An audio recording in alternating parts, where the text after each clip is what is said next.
ॐ नियतिकृतनियमरहितां भावैकमयीं अनन्यपरतन्त्रां नवरसरुचिरां निर्मितिं आदधति भारती कविर्जयति। সংস্কৃত বর্তিকা YouTube চ্যানেলে আপনাদের সকলকে স্বাগত।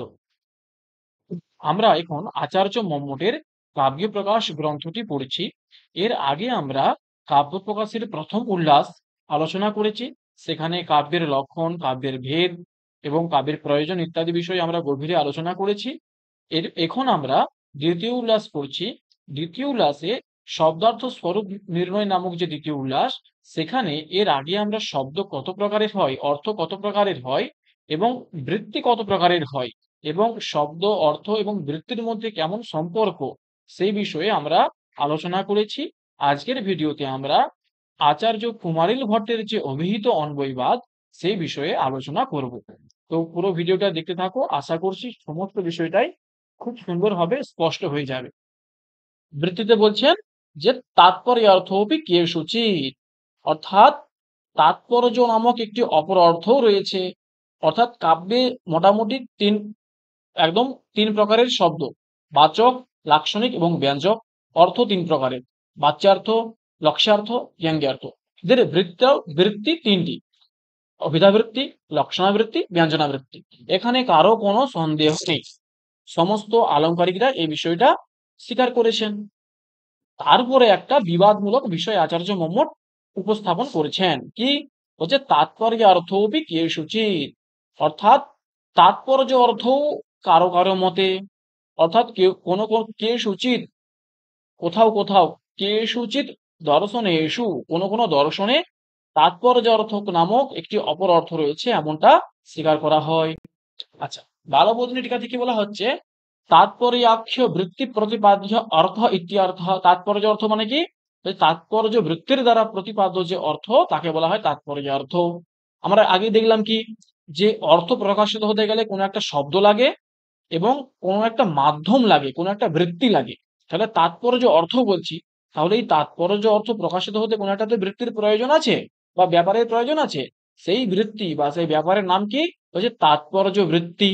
তাৎপর্য বৃত্তির দ্বারা তাৎপর্য অর্থ প্রকাশিত হয়। সমুল্লসতি ইতি অধ্যাহারঃ, অর্থাৎ আগে যে কারিকা ভাগে অংশটি পড়লাম, তাৎপর্য অর্থোপি কেষুচিৎ দর্শনেষু সমুল্লসতি, এটা হচ্ছে পুরো বাক্য। আগের বাক্যটাতে ক্রিয়াপদ ছিল না, ওখানে সমুল্লসতি এই ক্রিয়াপদটি অধ্যাহার করতে হবে। তারপরে কি বলছে, কেষুচিৎ পদটির অর্থ কি? এখানে সপ্তমী করা হয়েছে, বলছে ষষ্ঠী অর্থে সপ্তমী ইয়ম। এখানে যে সপ্তমী করা হয়েছে, প্রকৃতপক্ষে এখানে ষষ্ঠী অর্থ বিভক্তিত, কিন্তু মম্মটাচার্য উনি সপ্তমীর প্রয়োগ করেছেন। ষষ্ঠী করলে কি হবে না, কেষাঞ্চন দার্শনিকানাম মতে তাৎপর্যার্থোপি সমুল্লসতি, এই তার অর্থ হবে। আচ্ছা, তাহলে কোন দার্শনিক? আমরা পড়েছি যে তিনটা নাস্তিক দর্শন আর ছটা হচ্ছে আস্তিক দর্শন রয়েছে। তাহলে এদের মধ্যে কাদের কথা বলা হচ্ছে?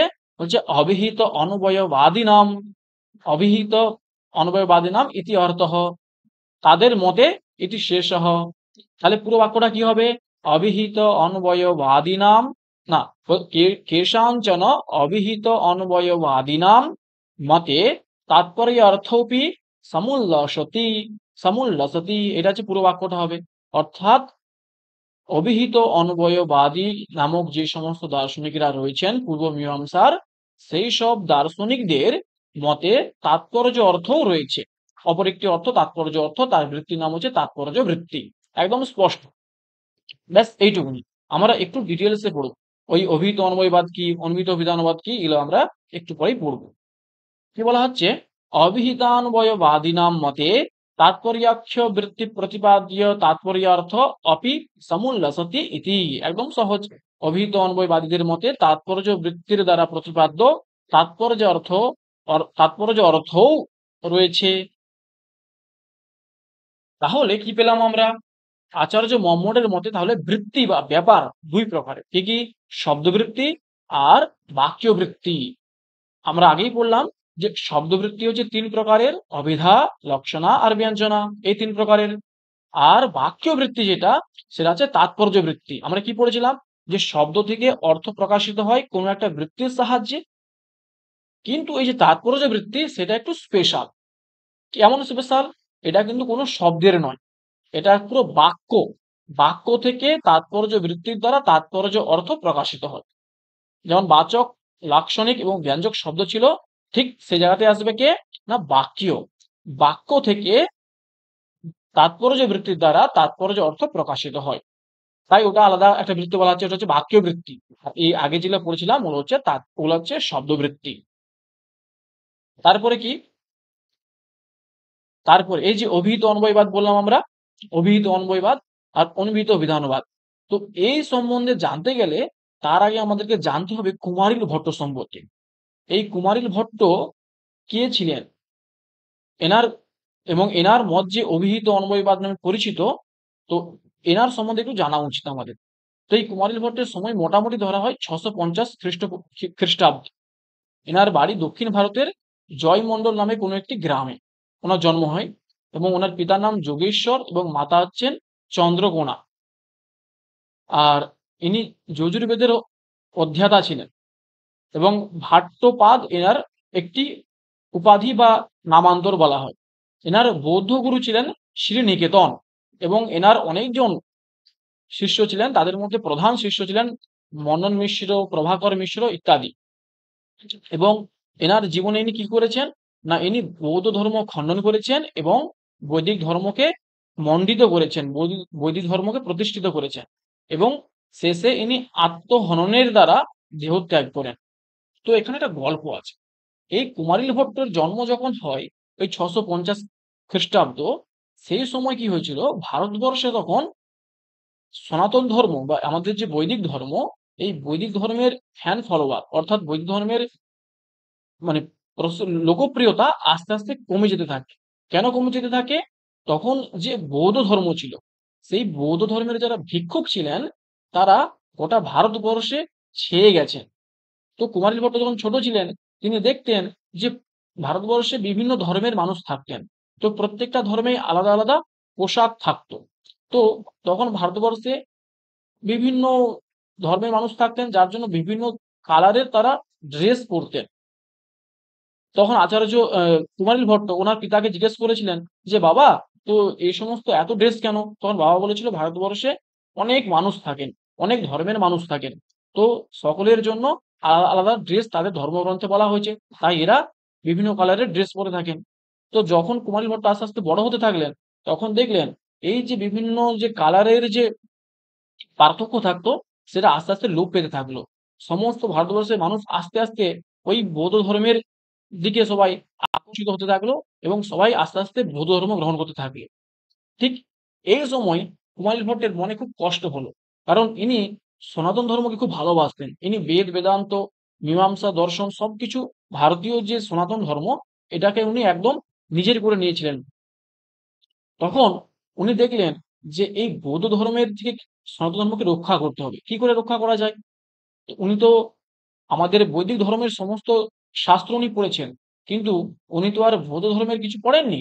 তো তখন বৌদ্ধ ধর্মে যারা ছিলেন, ওনারা আসতেন, শাস্ত্রার্থ করতেন, হারিয়ে যারা শাস্ত্রার্থে হারতো তাদেরকে নিজের দল শিষ্য করে নিতেন। এরকম করে করে ওরা আস্তে আস্তে বেরিয়েছিল। কুমারিল ভট্ট কি করলেন, উনি ছদ্মবেশ ধারণ করলেন। ছদ্মবেশ ধারণ করে উনি গেলেন ওই যে বললাম না বৌদ্ধগুরু শ্রীনিকেতন, এই শ্রীনিকেতনের কাছে গেলেন, যে বললেন আচার্যদেব, আমি আপনার কাছে শিষ্যত্ব গ্রহণ করতে চাই এবং আমি বৌদ্ধ ধর্ম গ্রহণ করব, তাই আমি আগে বৌদ্ধ দর্শন পড়তে চাই। তখন এই শ্রীনিকেতন তিনি খুব খুশি হন, এবং এই কুমারিল ভট্টকে উনি নিজের শিষ্য হিসেবে গ্রহণ করেন, এবং ক্রমশ পড়াশোনা হতে থাকে। এবং এনার মেধাতে সমস্ত যে বৌদ্ধ ভিক্ষুকরা ছিলেন সবাই খুব খুশি। তো একদিন কি হয়েছে, এই একটা পাহাড়ের একটা কোনো একটা অংশতে আশ্রমে পাঠদান করছিলেন। তখন এই শ্রীনিকেতন এই আমাদের সনাতন ধর্মের যে বৈদিক গ্রন্থগুলি রয়েছে, বিশেষ করে যে বেদ, বেদ নিয়ে খুব নিন্দা করেন, বেদের খুব মানে অপব্যাখ্যা করেন, বেদকে নিয়ে নিন্দা করেন, এবং পশু হত্যা ইত্যাদি বিষয় তুলে বেদকে খুব গালাগালি করে। সেটা শোনার পরে এই কুমারী ভট্ট চোখ থেকে অটোমেটিক অশ্রুধারা বইতে থাকে। সেটা দেখার পর গুরুদেব এবং শিষ্যরা বুঝতে পারলেন যে কুমারিল ভট্ট কোনো ছদ্মবেশী বৈদিক ধর্মের লোক। তখন এরা ঠিক করলেন যে এই কুমারিল ভট্টকে তাহলে তো বাঁচিয়ে রাখা যাবে না। তখন এই সব শিষ্যরা মিলে কুমারিল ভট্টকে ওই আশ্রম থেকে বের করলেন, মানে ওই এ থেকে বৌদ্ধ মঠ থেকে বের করলেন এবং পাহাড়ের উপরে নিয়ে গেলেন। সেখান থেকে ওনাকে ফেলে দেওয়া হলো, নিচে ফেলে দেওয়া হলো মেরে দেওয়ার জন্য। যখন নিচে ফেলে দেওয়া হচ্ছিল, তখন কুমারিল ভট্ট বলেছিল, যদি বেদ সত্য হয় তাহলে আমার কিচ্ছু হবে না। এটা বলল, আর কুমারিল ভট্ট নিচে ফেলে দেওয়া হলো। অত উঁচু পাহাড় থেকে পড়ার পরে সামান্য আঘাত লাগলেও কুমারিল ভট্টের একটা চোখ নষ্ট হয়ে যায়। উনি কিন্তু জীবিত ছিলেন। তখন সবাই জিজ্ঞেস করে যে, আম, তোমার তাহলে একটা চোখ নষ্ট হলো কেন যদি বেদ সত্য হয়? তখন কুমারিল ভট্ট বুঝতে পারলেন নিজের ভুলটা। উনি বললেন কি, আচ্ছা, আমার আমার ভুলেই আমার একটা চোখ নষ্ট হয়েছে। কেন? কারণ আমি বলেছিলাম যদি বেদ সত্য হয়, বেদ তো সত্যই, আমি সন্দেহ প্রকাশ করেছিলাম যদি বেদ সত্য হয়, এই যদি বলার জন্য সেই পাপে আমার একটা চোখ নষ্ট হয়ে গেছে। তো এমন ছিলেন এই কুমারিল ভট্ট। তো উনি তখন তখন যখন বেঁচে গেলেন ওখান থেকে, তারপর উনি মনে মনে ঠিক করে নিলেন এই বৌদ্ধ ধর্ম খুবই নিষ্ঠুর, এরা অন্য ধর্মকে সহ্য করতে পারে না, তাই আমাকে আজকে মেরে দেওয়ার চক্রান্ত করেছিল। তখন ও সমস্ত বৌদ্ধ ধর্মের কিছু ছেড়ে দিলেন এবং উনি আবার ফিরে আসলেন নিজের গ্রামে। আসার পরে উনি শুরু করলেন দিগ্বিজয় যাত্রার, অর্থাৎ ডিবেট। উনি হলেন বৈদিক ধর্মের পক্ষ থেকে, উনি বৌদ্ধ ধর্মের যে সমস্ত গুরুরা ছিলেন তাদেরকে আহ্বান করতে থাকলেন। আর এই যে বেশ কয়েক বছর ধরে উনি যে বৌদ্ধ ধর্মের গ্রন্থগুলো পড়েছেন, উনি বেশ ভালোভাবে রপ্ত করে নিয়েছেন এবং একে একে করে পুরো ভারতবর্ষে যত বৌদ্ধ গুরু ছিলেন সবাইকে উনি ডিবেটে হারিয়ে দেন। তো এইসব হতে হতে এবং এমন প্রসিদ্ধ হয়েছেন, উনি এতটাই প্রসিদ্ধ হয়ে গিয়েছিলেন যে উনি যখন যে রাজ্যে প্রবেশ করতেন, সেই রাজ্যের রাজা তার আগে থেকেই ওনাকে সন্দেশ পাঠিয়ে দিতেন যে আপনাকে আর আসতে হবে না, আমরা এখানে সবাই অটোমেটিক বৌদ্ধ ধর্ম ছেড়ে দিয়ে সনাতন ধর্ম গ্রহণ করে নিয়েছি। এটা শুনে উনি আর সে রাজ্যে যেতেন না। এইভাবেই চলতে থাকে। তো এইভাবে একদিন একটা রাজ্যে প্রবেশ করছেন। সেখানে সেই দেশের রাজা ওনাকে আহ্বান জানাচ্ছেন যে, কুমারিল ভট্ট আপনি আসুন। আপনার সাথে তর্ক করার জন্য একজন ব্যক্তি আমাদের কাছে আছে। তখন কুমারিল ভট্ট চকিত হয়ে গেলেন। উনি চমকে গেলেন, হ্যাঁ? আমার সাথে তর্ক করার লোক আছে? চলো তাহলে দেখা যাক। এই হিসেবে তখন ওনার অনুগামীর সংখ্যা প্রায় লক্ষাধিক হয়ে গেছে। গোটা ভারতবর্ষে ওনার প্রসিদ্ধি। তো উনি যখন ডিবেটে বসলেন, দেখলেন সামনের ব্যক্তিটি আর কেউ নয়, ওনার বৌদ্ধ গুরু শ্রীনিকেতন। তখন শ্রীনিকেতনের সাথে এনার বাকযুদ্ধ হতে থাকলো। যখন হতে থাকে, তো কুমারিল ভট্ট কিছুক্ষণ পরে অনুভব করেন যে আমার যে যুক্তিগুলো দিচ্ছে, সেই যুক্তিগুলো আমার গুরুদেব চাইলে এক্ষুনি খণ্ডন করে দিতে পারেন। কিন্তু খণ্ডন করছেন না। তো এরকম করে অনেকক্ষণ খন এই বাকযুদ্ধ হওয়ার পর একটা সময় বিরতি নেওয়া হলো। বিরতিতে কুমারিল ভট্টকে তার গুরুদেব ডাকেন। ডেকে বলেন যে, তুমি আমাকে তুমি মিথ্যা কথা বলে আমার কাছ থেকে তুমি শিক্ষা নিয়েছো। তুমি আমার সাথে ছলনা করেছো। তখন কুমারিল ভট্ট বললেন, গুরুদেব আপনি তো অনেক আগে আমাকে হারিয়ে দিতে পারতেন, তো হারালেন না কেন? তখন তার গুরুদেব বলছেন, দেখো তোমাকে যদি আমি হারিয়ে দিই, সবাই প্রশ্ন করবে যে তুমি কার কাছে শিক্ষা লাভ করেছো, সে কেমন শিক্ষা দিয়েছে। তখন তুমি আমার নাম বলতে, আমারই অপমান হতো। তাই আমি ইচ্ছা করে তোমাকে হারাতে পারতাম, কিন্তু হারাইনি। তখন কুমারিল ভট্ট নিজের ভুল বুঝতে পারে। ভুল বলতে সে জাস্ট এইটুকু অনুভব করে যে সে ছলনা করেছে, সে মিথ্যা কথা বলে গুরু কাছ থেকে শিক্ষা নিয়েছে। তখন শ্রীনিকেতন গুরুদেবকে প্রণাম করেন এবং বলেন যে আমি আজ থেকে আর এই এই যে সংকল্প আমি নিয়েছিলাম সেই সংকল্প আমি আজকে ত্যাগ করলাম। এবং গুরুদ্রোহ করেছেন। তাই গুরুদ্রোহের মানে প্রায়শ্চিত্ত হচ্ছে তুষাগ্নিতে আত্মদহ। অর্থাৎ ওই তুষ জ্বালিয়ে তাতে নিচে বসে থাকতে হবে এবং ধীরে ধীরে নিজের শরীরটা পুড়িয়ে যাবে। এইভাবে হতে থাকে। তো যখন ওই নদীর তীরে এই তুষাগ্নিতে উনি নিজের দেহকে দাহন করার জন্য বসে আছেন, ঠিক সেই সময় আচার্য শঙ্কর আসেন। আচার্য শঙ্কর আসেন এবং তিনি আসেন, তিনি হচ্ছেন উত্তর মীমাংসা বা অদ্বৈত বেদান্তের লোক। আর ইনি হচ্ছেন কর্মকাণ্ড। আর আচার্য শঙ্কর হচ্ছেন জ্ঞানকাণ্ড। তো জ্ঞানকাণ্ড শ্রেষ্ঠ নাকি কর্মকাণ্ড শ্রেষ্ঠ, এই বিষয়ে আচার্য শঙ্কর এনার সাথে তর্ক করার জন্য ফিরে আসেন, ওনার কাছে যান। কিন্তু যেয়ে দেখেন যে ইনি আত্মদহন করার জন্য অগ্নিতে নিজের দেহকে সমাহিত করে দিয়েছেন, নিজের দেহকে অর্পণ করে দিয়েছেন অগ্নিতে। তবুও আচার্য কুমারিল ভট্ট আচার্য শঙ্করের কথা শুনেন এবং আচার্য শঙ্করকে বলেন যে আমি তো আমার দেহ ত্যাগ করার সংকল্প নিয়ে নিয়েছি। তো তুমি যদি তর্ক করতে যাও, তাহলে আমার শিষ্য আছে মন্নন মিশ্র, তার কাছে যাও। সে চাইলে তাকে যদি তুমি তর্কে হারাতে পারো, তাহলে ভাবে তুমি আমাকেও হারাতে পেরেছো। তখন আচার্য শঙ্কর এনাকে প্রণাম জানিয়ে ওই মন্ডন মিশ্রকে হারাতে চায়, সেটা তো আমরা সকলেই জানি সেই গল্পটা, মন্ডন মিশ্রের বাকযুদ্ধের কথা। আর প্রভাকর মিশ্র রয়ে যান আলাদা করে। তো সেইভাবে ইনি আত্মহত্যার দ্বারা নিজের দেহকে ত্যাগ করেন। এই কুমারিল ভট্ট ছিলেন বলেই আমরা আজকে সনাতন ধর্মের মানুষরা এখনো সনাতন ধর্ম গ্রহণ করে আছি। নাহলে হয়তো কবে হয়তো আমরা বৌদ্ধ হয়ে যেতাম। তো উম এনার অনেকটাই অনেক বড় একটা ভূমিকা রয়েছে আমাদের সকলের জীবনে। আমাদের সনাতন ধর্মতে এনার অনেক বড় একটা ভূমিকা রয়েছে। তো যাই হোক, এই কুমারিল ভট্ট হচ্ছেন অভিহিত অনবয়বাদ যেটা আছে তার ইনি প্রচার প্রসার করেছেন এবং এই মতকে উনি স্বীকার করেছেন। তো কি হচ্ছে আমরা দেখে নিই যে পূর্ব মীমাংসক বা পূর্ব মীমাংসা যেটা আছে সেটাতে দুটো অংশ, দুটো ভাগ দেখতে পাওয়া যায় আপাতত। কি কি? একটা হচ্ছে ভাট্ট মীমাংসক, একটা হচ্ছে প্রাভাকর মীমাংসক। এই ভাট্ট মীমাংসকের প্রবর্তক হচ্ছেন এই কুমারিল ভট্ট, এবং এনার শিষ্য যে প্রভাকর মিশ্র বলেছিলাম তিনি হচ্ছেন এই প্রাভাকর মীমাংসক সম্প্রদায়ের প্রবর্তক। এবং এই যে এর মতের নাম হচ্ছে ভাট্ট মত বা ভাট্ট সম্প্রদায় বা তৌতাতিক সম্প্রদায়। আর এর মতের নাম হচ্ছে গুরুমত বা বা এই গুরু সম্প্রদায় বলা হয়। এখানে একটা সমস্যা হয়, এই যে প্রভাকর সে তো হচ্ছে কুমারিল ভট্টের শিষ্য, তাহলে এর মতকে গুরুমত কেন বলা হয়? এর মতকে তো আমরা বলতে পারতাম শিষ্য মত। গুরুমত তো অ্যাকচুয়ালি ভাট্টমত বা এই কুমারিল ভট্টের মত হওয়া উচিত ছিল, তাই না? সেখানে একটা গল্প আছে। কি গল্প? একদিন এই কুমারিল ভট্ট নিজের ব্যাখ্যা করছিলেন, শাস্ত্রের ব্যাখ্যা করছিলেন। তখন কি হতো, এই যে চতুষ্পাঠীগুলো বা এই যে গুরুকুলগুলো, সেখানে গুরুদেব যখন ব্যাখ্যা করতেন সেই ব্যাখ্যা শুনতে যারা সিনিয়র স্টুডেন্ট থাকতেন তারাও আসতেন ব্যাখ্যা শুনতে। তো এই গুরুদেব আমাদের কুমারিল ভট্ট উনি একদিন ব্যাখ্যা করছেন, শাস্ত্র ব্যাখ্যা করছেন। ব্যাখ্যা করতে করতে সেই ব্যাখ্যাতে যেমন নতুন ছাত্ররা ছিল, ঠিক তখন কুমারিল প্রভাকর মিশ্র সেও এসে সেই ব্যাখ্যা শুনতে থাকে। কেন? কারণ একই জিনিস যদি গুরুমুখে বারবার শোনা যায় তাহলে জিনিসটা আরো দৃঢ় হয়ে যায়। বীরবদ্ধ সুভদ্র ভবতী আমরা ন্যায় পড়েছি আমরা, যে সেই জন্য কুমারিল ভট্ট প্রভাকর মিশ্র এই কুমারিল ভট্টের ব্যাখ্যা বারবার শুনতে আসতেন। তো একদিন কি হয়েছে, ব্যাখ্যা প্রসঙ্গে কুমারিল ভট্ট পড়াচ্ছেন, পড়াতে হঠাৎ এক জায়গায় থেমে গেলেন। থেমে যাওয়ার পরে বললেন আজকে এইটুকুনি থাক, পরের দিন এরপর থেকে আলোচনা হবে। কিন্তু তখনও পর্যন্ত ক্লাসের টাইম শেষ হয়ে যায়নি এবং এমনটা এর আগে কোনোদিনও ঘটেনি। তো তখন যেখানে এই যে অত্র তু নোক্তম তত্রাপি নোক্তম ইতি পুনরুক্তিম, এই একটি বচন পাওয়ার পরে এর অর্থটা ঠিক বুঝতে না পেরে কুমারিল ভট্ট এখানে থেমে যান। কারণ গুরুরা যারা থাকতেন ওনারা কখনোই ভুল শিক্ষা দিতেন না, একদম সঠিক যে জ্ঞান সেটাই ওনারা দান করতেন। তাই এটার অর্থ উনি বুঝতে না পারায় ক্লাসটা ওখানেই বন্ধ করে দেন। কিন্তু সবাই যখন ছুটি দিয়ে দিল তখন সমস্ত ছাত্ররা চলে গেল, কিন্তু কুমারিল ভট্ট সে কিন্তু গেল না, সে বসেই থাকলো।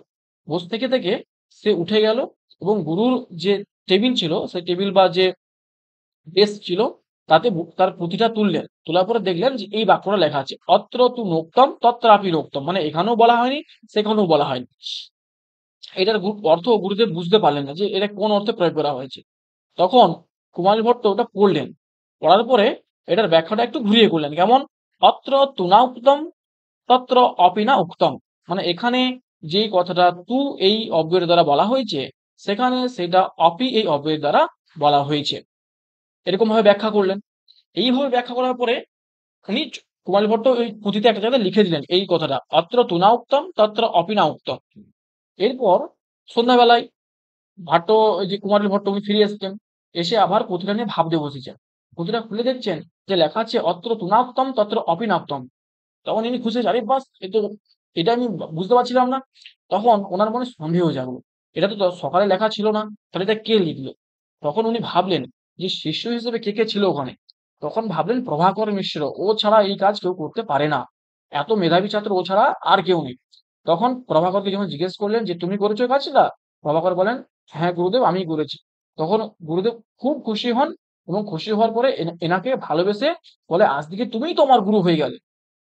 তাই তার একে গুরুমত বলা হয়। প্রভাকরকে গুরু উপাধি দেওয়া হয়, গুরু উপাধি দেন তার গুরুদেবী, অর্থাৎ কুমারিল ভট্ট তাকে গুরু উপাধি দেন। তার জন্য প্রভাকরের মতকে গুরুমত বলা হয় বা গুরু সম্প্রদায় বলা হয়। কিন্তু উনি বস্তুত কুমারিল ভট্টের শিষ্য। তো এই কুমার ভট্টের যে কুমার ভট্ট এরা হচ্ছে অন্বিত বিধানবাদ, ও না, কুমারী ভট্ট হচ্ছে অভিহিত অন্বয়বাদ, আর প্রভাকর মিশ্র হচ্ছে অন্বিত বিধানবাদ। এগুলা কি আমরা একটু পরেই পড়বো। আর এদের মধ্যে পার্থক্য দেওয়া আছে যে প্রমাণ এবং পদার্থ 6টি হচ্ছে কুমারী ভট্টের মতে, এবং প্রভাকর যে মত সেখানে হচ্ছে পদার্থ প্রমাণের সংখ্যা 5টি, পদার্থ 8টি। আর কুমারী ভট্টের কয়টা গ্রন্থ একদম প্রসিদ্ধ গ্রন্থ, এনার 7টা প্রসিদ্ধ গ্রন্থ পাওয়া যায়, তার মধ্যে একদম শ্লোক বার্তিক, তন্ত্র বার্তিক, টুকটিকা, এগুলো খুব প্রসিদ্ধ। আর প্রভাকর মিশ্রের কয়েকটা গ্রন্থ পাওয়া যায়, যেমন সাবর ভাষ্যের উপরে লেখা বৃহতি টিকা, লঘ্বী টিকা ইত্যাদি। এরপরে কাব্যপ্রকাশের দ্বিতীয় অংশ, সেখানে কি বলা হচ্ছে যে অভিহিত অন্বয়বাদ।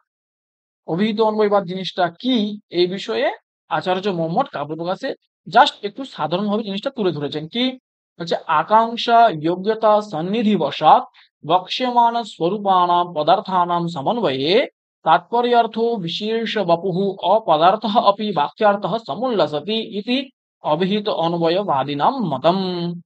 এটা হচ্ছে অভিহিত অন্বয়বাদীদের মত। এখানে বহু বচনে প্রয়োগ করা হয়েছে, একটু পরে আমরা দেখবো এক বচনে প্রয়োগ করা হয়েছে। তো অনেক টিকাকার মনে করছেন যে এই দুটো মতের মধ্যে আচার্য মোহাম্মদ কোন মতটাকে অনুসরণ করছেন, বা কোন মতটাকে আচার্য মোহাম্মদের ঠিক বলে মনে হচ্ছে। তো এখানে যেহেতু বহু বচন প্রয়োগ করা হয়েছে, তো অনেক টিকাকার মনে করছেন যে আচার্য মোহাম্মদ এই অভিহিত অন্বয়বাদীর সমর্থক, তাই ইনি বহুবচন দ্বারা তার গৌরব বুঝিয়েছেন। এটা অনেক টিকাকার মনে করছেন। তাহলে আচার্য মোহাম্মদ কোন মতে বিশ্বাসী, না অভিহিত অন্বয়বাদ এই মতে আচার্য মোহাম্মদ বিশ্বাসী। তো এই জিনিসটা কি, অভিহিত অন্বয়বাদের বক্তব্য কি হচ্ছে, আকাঙ্ক্ষা অর্থাৎ আকাঙ্ক্ষা, যোগ্যতা এবং সন্নিধি বশত বক্ষ্যমাণ স্বরূপানাম, যাদের স্বরূপ এখনো বলিনি আমরা, অর্থাৎ যে শব্দ এবং যে অর্থ, যে পদার্থগুলোর কথা বললাম শব্দ অর্থ, সেই যাদের স্বরূপ এখনো বলা হয়নি, বক্ষ্যমাণ স্বরূপানাম অর্থাৎ যাদের স্বরূপ পরে বলা হবে, পদার্থানাম সেই যে পদার্থগুলোর সমন্বয়ে, তাদের সমন্বয়ে, তাৎপর্য অর্থ সমুল্লসতি তাদের সমন্বয়, তাৎপর্য অর্থ সেখানে কাজে লাগে, পদার্থগুলোর একটার সাথে একটা অন্বয় করতে তাৎপর্য অর্থ কাজে লাগে। সে তাৎপর্য অর্থটা কেমন, বলছে বিশেষ বপুঃ, বপুঃ শব্দ তার অর্থ কি, শরীর, অর্থাৎ বিশেষ আকার, বিশেষ রূপে তাৎপর্য অর্থ রয়েছে। সেটি কেমন, সেটি অপদার্থ, সেটি কোনো পদের অর্থ নয়, সেটি বাক্যের অর্থ। অপদার্থ বলতে কোনো কাজের নয় এমন নয়, অপদার্থ বলতে এখানে সেটা পদের অর্থ নয়, পদের অর্থ পদার্থ, যেটা পদের অর্থ নয় সেটা অপদার্থ। অপদার্থ বলতে এখানে ওই যেটা আমরা কাকু ছোট করার জন্য বলি যে তুমি একটি অপদার্থ, সেই অপদার্থ কিন্তু এটা নয়। অপদার্থ বলতে যেটা পদের অর্থ নয়, বাক্যের অর্থ। পদের অর্থ নয় মানে কি, বাক্যের অর্থ। অবিবাক্যার্থ সমুল্লসতি, তাৎপর্য অর্থ নামক যেটা বাক্যার্থ সেটাই হচ্ছে তাৎপর্য অর্থ। সেই তাৎপর্য অর্থটা কেমন, বলছে বিশেষ বহু এবং অপদার্থ। আর কি, এখানে তাহলে কটা জিনিস রয়ে যাচ্ছে, আকাঙ্ক্ষা কি, যোগ্যতা কি, সন্নিধি কি, বিশেষ বপু কি, বা অপদার্থ কি, এই কয়েকটা পদের একটু ব্যাখ্যা আমাদের প্রয়োজন আছে। তো আমরা দেখে নিই কি বলছে এটার অর্থ। আকাঙ্ক্ষা মানে কি, শ্রোতুর জিজ্ঞাসা রূপহ, পদের অর্থবোধের সমাপ্তির অভাবকে আকাঙ্ক্ষা বলে।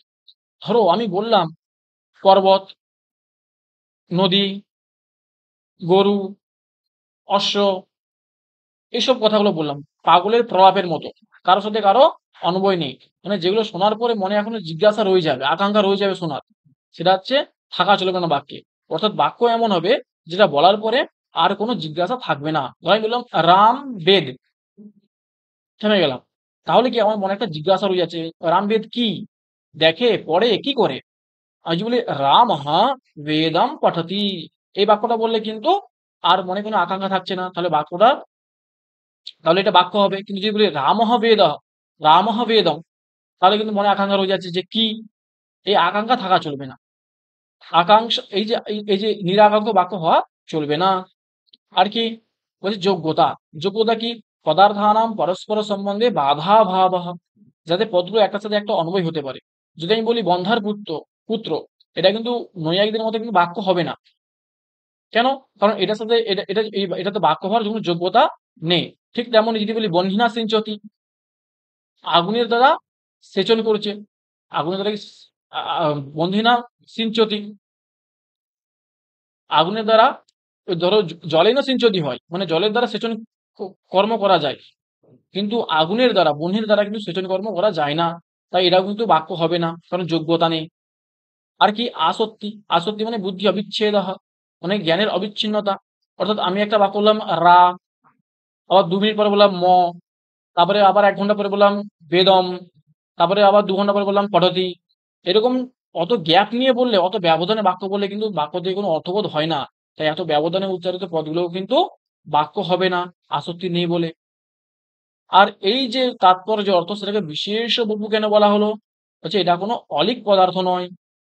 তাহলে বিশেষ আকার পদার্থ কাদের থেকে বিশেষ, কাদের থেকে আলাদা?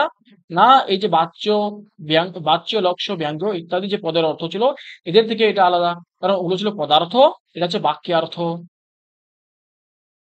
অপদার্থ কেন বলা হলো? হচ্ছে অপদার্থ বাক্যের অর্থ, এটি কোনো পদের অর্থ নয়, এটি একটি অপদার্থ তাই এটিকে অপদার্থ বলা হয়। এটি কোনো পদের অর্থ নয় বলে এটা অপদার্থ বলা হয়। তারপরে কি? তাৎপরে এই যে তাৎপর্য অর্থ, এটা এটা নৈয়ায়িকদের এর লক্ষণ কি করেছেন? বক্তর ইচ্ছা তো তাৎপর্যম পরিকীর্তিতম। বক্তার যা ইচ্ছা সেটাকেই বলা হচ্ছে তাৎপর্য অর্থ, এটা নৈয়ায়িকরা বলেছেন। এই মীমাংসকদের গ্রন্থে বাক্য লক্ষণের উল্লেখ আছে, তাৎপর্য অর্থের উল্লেখ নেই। এমনটা বলা হচ্ছে যে মীমাংসকদের যে গ্রন্থগুলি রয়েছে, শাস্ত্রগুলি রয়েছে মীমাংসা দর্শনের, সেখানে তাৎপর্য অর্থের সেভাবে উল্লেখ নেই, সেখানে বাক্য লক্ষণের উল্লেখ করা আছে। তাহলে এই যে তাৎপর্য অর্থটা, এটা কিন্তু মীমাংসকদের নামেই চলছে। ঠিক যেমন ধরো এই তাজমহল, যদি বলি তাজমহল কে বানিয়েছে, আমরা কি বলবো? শাহজাহান বানিয়েছে। কিন্তু প্রকৃতপক্ষে কে বানিয়েছে, কারা বানিয়েছে তাজমহলটা? এই মিস্ত্রিরা বানিয়েছেন। ঠিক তেমনি নৈয়ায়িকরা এই তাৎপর্য অর্থকে স্বীকার করেছেন, তাৎপর্য অর্থের ব্যাখ্যা করেছেন, কিন্তু ব্যবহার করেছেন কে, কারা এটা কাজে লাগিয়েছেন সব থেকে বেশি? হ্যাঁ, যারা মীমাংসা দর্শন যারা আচার্য আছেন, ওনারা ব্যবহার করছেন। আচার্য যেমন শাহজাহান যেমন তাজমহলের নির্মাতা নন, প্রকৃতপক্ষে নির্মাতা নন, নির্মাণ করেছেন এই মিস্ত্রিরা, নামটা পেয়েছেন শাহজাহান। ঠিক তেমনি এই তাৎপর্য অর্থ নৈয়ায়িকরা তৈরি করেছেন, এবং এর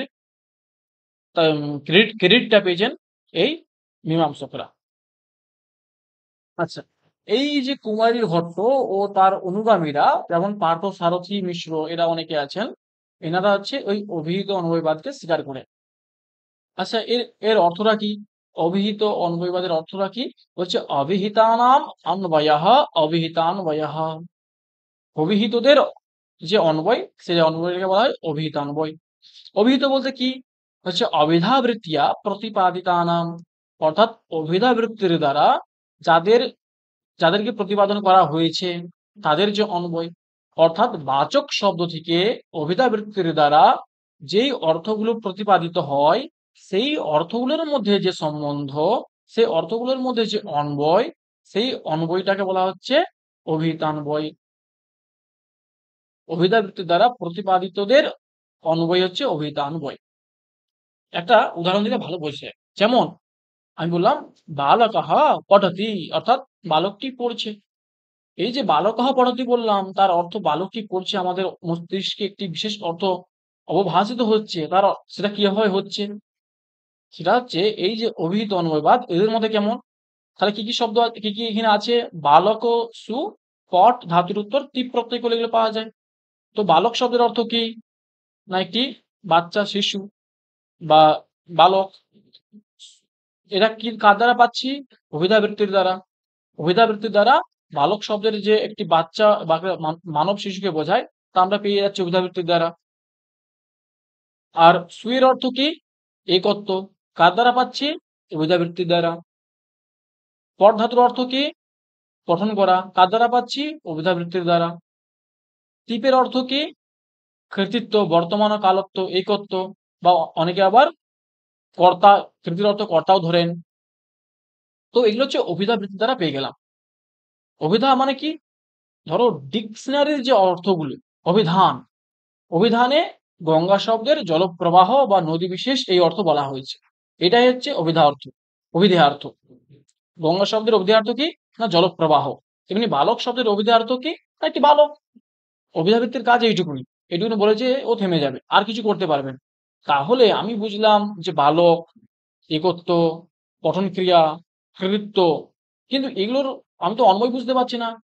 এগুলোর সাথে মিশে পুরো বাক্যটা আসবে কি করে? আমি তো এইটুকুনি বুঝতে পারলাম, কিন্তু এগুলার সাথে সম্বন্ধ আছে এটা তো অভিধা বলতে পারে না। কেন পারে না?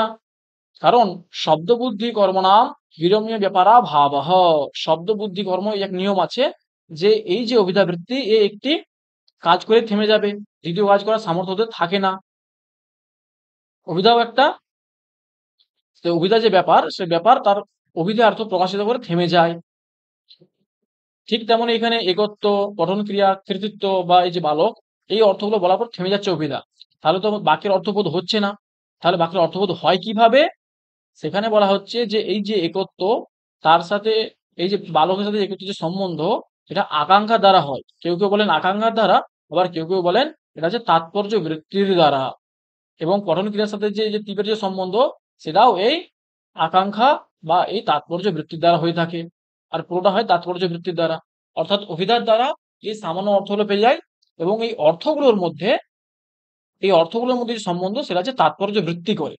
এটা হচ্ছে এই পূর্ব মীমাংসক বা অভিহিত অনবয়বাদীদের মত। এই যে বললাম না, অভিহিতদের, অভিহিতানাম অনবয়, এরা হচ্ছে অভিহিত। এই বালক অভিহিত হয়েছে অভিধার দ্বারা, একত্ব অভিহিত হয়েছে, এই পঠন ক্রিয়া অভিহিত হয়েছে, এই কৃতিত্ব, বর্তমানে কালত্ব, একত্ব ইত্যাদিও অভিহিত হয়েছে। অভিহিত হওয়া মানে কি?